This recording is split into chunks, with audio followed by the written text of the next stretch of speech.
नमस्कार दोस्तों, M2R की ऑडियो सीरीज में आप सभी का स्वागत है। मेरा नाम है देवाशीष। कहानी का नाम है Sejal, the story of brave girl, जिसकी लेखिका हैं प्रिया देव। एपिसोड 2, सेजल का जज्बा। तो क्या है आखिर सेजल का माँ से जुड़ा वो सपना और उसका जज्बा?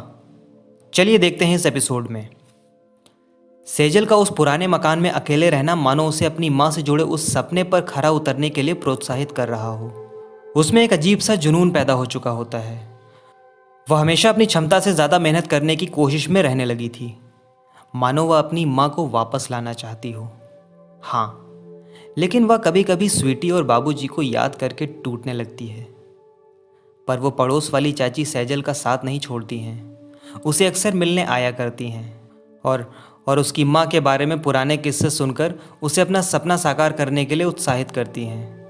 आखिरकार उन्होंने कभी सिसकती हुई सेजल को अपने कपकपाते हाथों से दूध जो पिलाया होता है। चाची को सेजल से स्नेह तो अपनी बेटी जैसा ही होता है, पर उसे अपने पास रखने की उनमें क्षमता नहीं होती है, क्योंकि वह विधवा और गरीब होते हुए भी अकेली अपने दम पर अपनी 3 बेटियों को पहले से ही पाल रही होती हैं। सेजल अब 16 साल की होती है। हाई स्कूल की परीक्षा का समय भी नज़दीक आ रहा होता है। उसे पढ़ने के लिए अधिक से अधिक समय चाहिए होता है, क्योंकि उसके पास ट्यूशन कोचिंग जाने के लिए भी इतने पैसे नहीं होते हैं और ना ही उस सरकारी स्कूल में इतनी अच्छी पढ़ाई होती है कि वह हाई स्कूल की बोर्ड की परीक्षा में अच्छे अंकों से उत्तीर्ण हो सके। ऐसी स्थितियों में सेजल अपने आप को बहुत अकेली महसूस करती है, पर वह किसी से भी कुछ कह नहीं सकती है।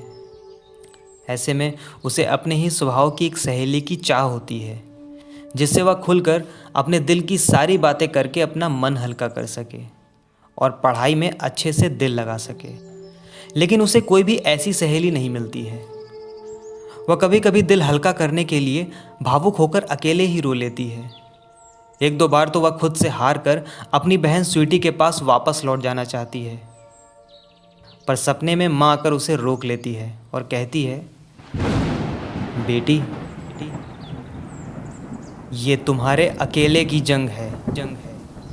इसे तुम्हें अकेले ही जीतना है। जीत के बाद तुम्हारे अपनों के साथ ये दुनिया भी तुम्हारे साथ होगी। सेजल पहले कभी अपनी माँ से बात नहीं की होती है, इसलिए सपने में कही हुई माँ की बात को अपने जहन में उतारने के लिए एक बार फिर खुद से जीतकर अपने सपनों पर काम करने लगती है। वो हाई स्कूल की परीक्षा के लिए दूसरों के घरों में काम छोड़कर अपनी पढ़ाई पर ध्यान देने लगती है। परीक्षा के बाद उसे अपने घरों में कोई काम नहीं देता है, क्योंकि तब तक सभी के घरों में कोई ना कोई काम करने आने लगा था। वो अब घर के कामों से ध्यान हटाकर शहर में कुछ पढ़ाई लिखाई से जुड़ा काम खोजने लगती है और हाई स्कूल की परीक्षा के परिणाम का इंतज़ार करती है।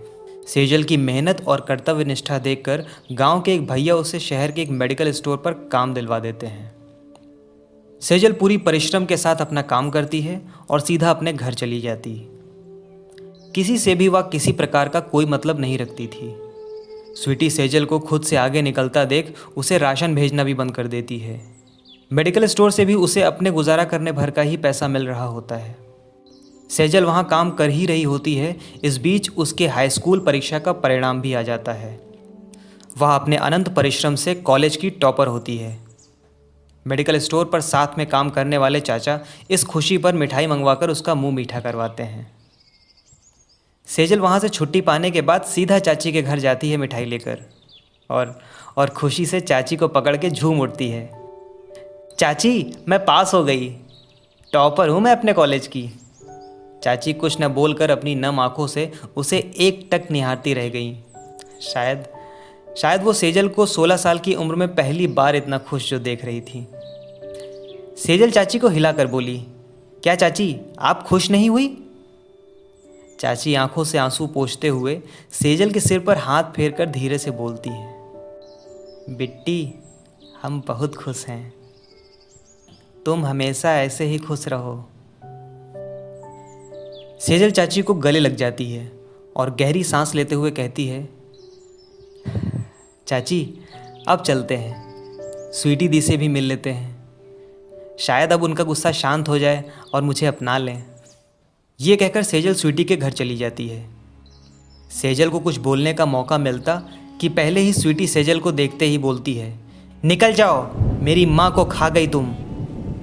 सेजल कुछ बोलने का साहस कर ही रही होती है कि स्वीटी बोलती है, वैसे मेरे घर में झाड़ू पोछा करने वाली पहले से लगी है, तुम्हारे लिए जगह नहीं खाली है।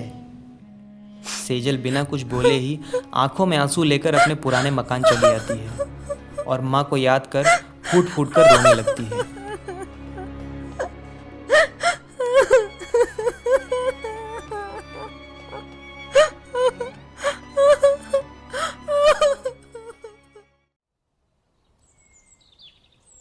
दूसरे दिन रोज की तरह ही वह काम करने जाती है।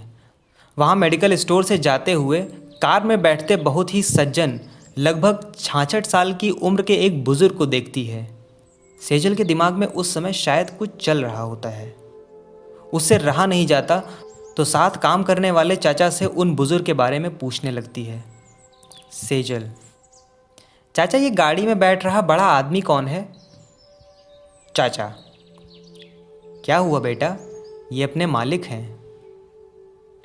मानो सेजल कुछ खास जानना चाह रही हो, वैसे वह दोबारा पूछती है, इनके पास इतनी बड़ी गाड़ी, ये कुछ और भी करते हैं क्या? मानो सेजल ने उस बुजुर्ग व्यक्ति को भांप लिया हो।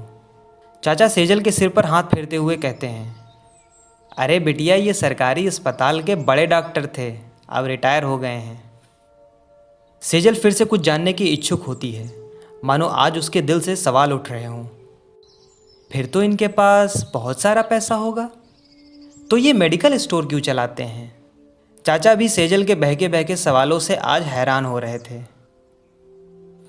चाचा ने जवाब दिया, बेटा, हमारे तुम्हारे जैसे लोगों की रोजी रोटी बनी रहे इसलिए। सेजल फिर से बहुत ही मासूमियत से चाचा से पूछती है, तो चाचा ये सर फिर कब आएंगे यहाँ? चाचा हैरान होकर पूछते हैं, क्या हुआ बेटा, मुझे बताओ, ज़रूरत हो तो आज ही बुला लेते हैं शाम को। सेजल, हाँ चाचा, मुझे भी डॉक्टर बनना है, मुझे सर से बात करनी है। चाचा सेजल के सामने ही डॉक्टर साहब को फ़ोन करके ज़रूरी काम कहकर शाम को ही बुला लेते हैं। डॉक्टर साहब शाम को मेडिकल स्टोर पर आते हैं। सेजल तुरंत ही नमस्ते करके उनके पैर छूने लगती है। डॉक्टर साहब सेजल को उठाते हुए, अरे बेटा, लड़कियां ऐसे पैर नहीं पकड़ती। सेजल डॉक्टर साहब से बात करने लगती है और बिना रुके वही बोलती रहती है। डॉक्टर साहब उसका ये जज्बा देखकर उसके परिवार के बारे में पूछने लगते हैं। वह घर से लेकर अपने रिज़ल्ट आने तक की पूरी कहानी सुना डालती है, मानो उसे पहली बार बोलने का मौका मिला हो। फिर डॉक्टर साहब उससे पूछते हैं, बेटा, तुम्हारे गणित में तो बहुत ही अच्छे नंबर हैं, फिर तुम डॉक्टर ही क्यों बनना चाहती हो? सेजल आंखों में आंसू लेकर बहुत ही हल्के मन से जवाब देती है, मेरे गांव में भी कोई डॉक्टर होता तो शायद मेरी माँ भी आज जीवित मेरे साथ होती और मुझे मेरी माँ का हत्यारा नहीं कहा जा रहा होता सर। इतना कहकर डॉक्टर साहब से फिर वह अपनी माँ के मरने का कारण पूछने लगती है। डॉक्टर साहब कुछ सोच कर कहते हैं, बेटा, तुम्हें मैं इस काबिल बनाऊंगा कि तुम खुद जान सको अपनी माँ की मृत्यु का कारण। इतना कहकर वो अपने घर चले जाते हैं और अपनी पत्नी से सेजल के बारे में बात करते हैं।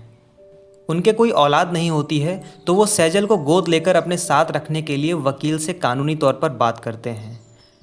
लेकिन डॉक्टर साहब के इकलौते भतीजे विशाल को जब इस बारे में भनक लगती है तो वह सेजल से मिलने की कोशिश करता है।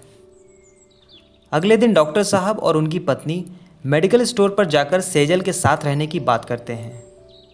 उस वक्त सेजल चाची से सलाह लेने के लिए कुछ समय लेती है, लेकिन चाची अच्छा परिवार और अच्छे लोग देखकर उसे उनकी बेटी बनने के लिए ही समझाती हैं। सेजल भी अपने जज्बे पर खरा उतरने के लिए उनकी बेटी बनने को तैयार हो जाती है। कानूनी तौर पर सेजल को साथ रखने के पेपर तैयार होने की प्रक्रिया शुरू हो जाती है और इधर डॉक्टर साहब का इकलौता भतीजा विशाल सेजल पर डोरे डालने मेडिकल स्टोर पर जाने लगता है। क्या डॉक्टर साहब और उनकी पत्नी सेजल को गोद लेकर अपनी बेटी बनाने में कामयाब हो पाते हैं या उनका इकलौता भतीजा विशाल सेजल को बहू बनाकर ले आता है? ये जानने के लिए सुनिए इसका अगला एपिसोड, सेजल का प्रेम संबंध। दोस्तों, अगर आपको हमारी ऑडियो सीरीज़ पसंद आ रही हैं तो इन्हें लाइक कीजिए, चैनल पे नए हैं तो इसको सब्सक्राइब कीजिए और हमारी कहानियाँ अपने मित्रों के साथ शेयर कीजिए। धन्यवाद।